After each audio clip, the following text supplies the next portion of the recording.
en las puertas de Berlín y pone fin a la guerra, la biografía de Ferdinand Foch, de una serie de grandes personajes de ese tiempo, y siempre me quedó la batalla del río Somme, que es la que vamos a contar hoy, en el camino por distintas razones, porque es una batalla muy compleja, es una batalla que no se produjo en un solo día, y vamos a pasar a desarrollarla. Entre el 1 de julio del año 1916, ya de los 4 años de guerra, ya tenemos 2 años prácticamente utilizados, y el 18 de noviembre de 1916 se produjo una gran batalla o un gran sitio que fue pasando por diversas etapas entre un plan secreto llevado adelante por los aliados para dar fin a la guerra y directamente destrozar al Imperio Alemán en el frente occidental. Y por otro lado, y casualmente del lado alemán, con la misma idea y con la misma iniciativa de atacar violentamente para llegar al corazón de la resistencia aliada, que era justamente la capital, París. A fines del año 1915, y luego de la llamada Drôle de Guerre, la guerra loca, es decir, la guerra de trincheras, se reúnen el alto mando aliado, Francia, Inglaterra e Italia. Hasta ese momento Rusia venía combatiendo como podía el zar Nicolás contra el ejército alemán y parte del imperio austrohúngaro. En esa reunión del alto mando aliado deciden atacar a lo largo de 1916 en 3 frentes, justamente para desatender o desocupar, mejor dicho, para mantenerlos ocupados a los alemanes y desatender justamente el frente occidental. Los italianos tenían que atacar en la zona del Trieste y el Trento, es decir, en la zona de disputa eterna con Austria-Hungría en esa época, y los rusos también tenían que atacar en el frente oriental. De esa manera, el grueso del ejército del Imperio Prusiano, que tenía su iniciativa precisamente en Francia, se iba a ver de esa manera desalentado, porque las mejores tropas alemanas se encontraban allí. Se produce un gran problema en Inglaterra.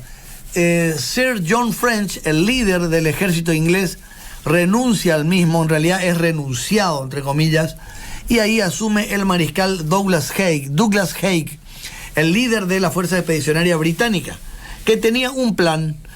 Los franceses tenían otro plan y los italianos tenían un tercer plan. No había un mando unificado, que es lo que luego se resuelve y se soluciona cuando se le entrega todo el mando a una sola persona, que en su momento, Jorge, habíamos hablado del generalísimo Ferdinand Foch.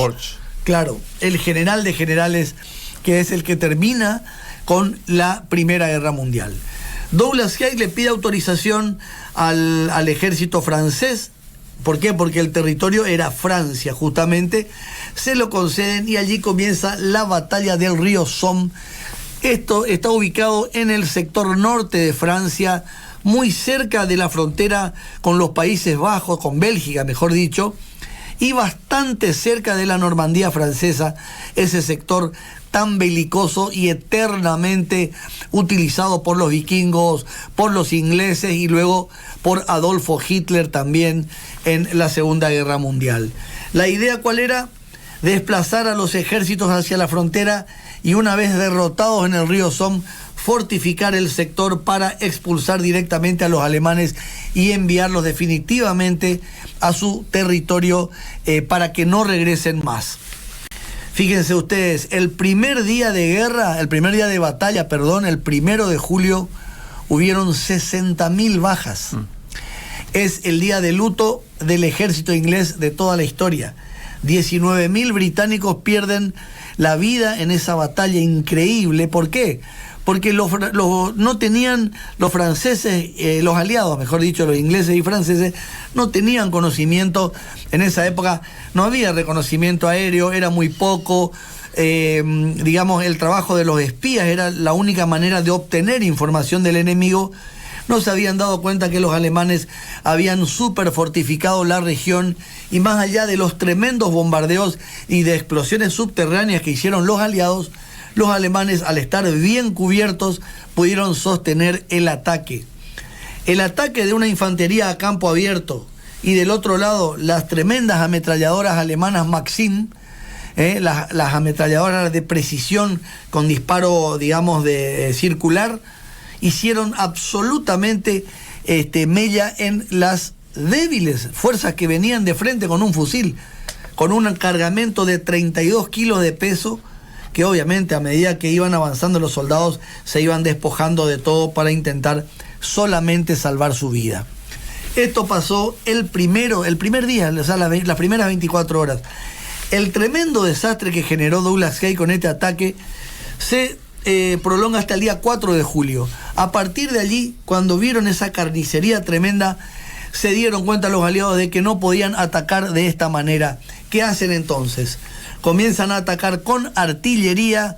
Todo esto obviamente para que llegue hasta el 18 de noviembre la batalla fue pasando por distintas fases hasta llegar a la fase final. Los alemanes no daban el brazo a torcer, no retrocedían un metro. Fíjense también este dato, Jorge. Entre el 1 de julio y el 18 de noviembre, y después de la terrible matanza que fue el río Somme, que dicen aquellos que sobrevivieron al mismo que fue el infierno en vida, 8 kilómetros avanzaron los aliados. Solamente lograron obtener 8 kilómetros para que se vea lo inútil que era este tipo de ataque frontal con la maquinaria de guerra que ya había por ese entonces, las armas automáticas. La segunda fase de la batalla, Douglas Haig utiliza el llamado arma secreta del ejército británico. Aparecen por primera vez en la historia los tanques de guerra. Unas máquinas muy extrañas, acorazadas y muy lentas, tenían solo una autonomía de 3 kilómetros de velocidad. Para que ustedes vean, a 3 kilómetros por hora iban esos tanques.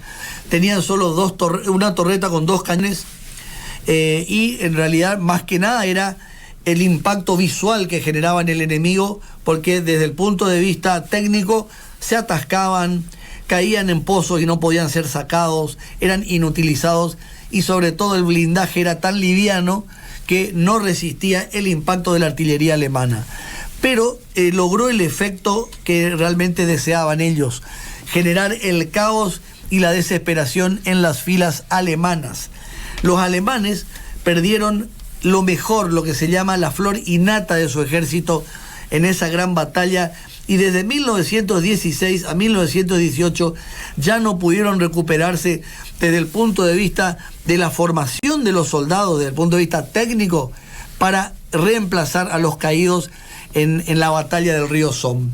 Llega la fase final, Douglas Haig y el mariscal Ferdinand Foch, que ya asume el mando del brioso ejército francés, que es el que le termina dando la fortaleza final al ataque de la fuerza expedicionaria británica, y el mariscal von Bülow se tiene que rendir ante el impetuoso avance de los aliados.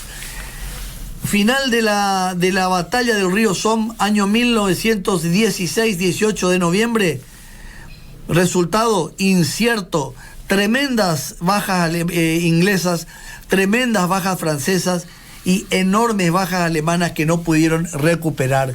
Resultado incierto en ese momento. A final de la guerra en 1918, victoria estratégica de los aliados, dado que ellos sí pudieron rehabilitarse y los alemanes, ya en franca retirada, jamás pudieron recuperar, a tal punto que el mariscal Falkenhayn, el jefe del ejército alemán, fue reemplazado por el binomio hasta ese momento invencible von Hindenburg y Erich Ludendorff, que son los que terminan siendo destrozados, como lo dijimos al inicio, en la contraofensiva de la primavera de 1918 al mando del generalísimo Ferdinand Foch. Bien. L'Avenue Foch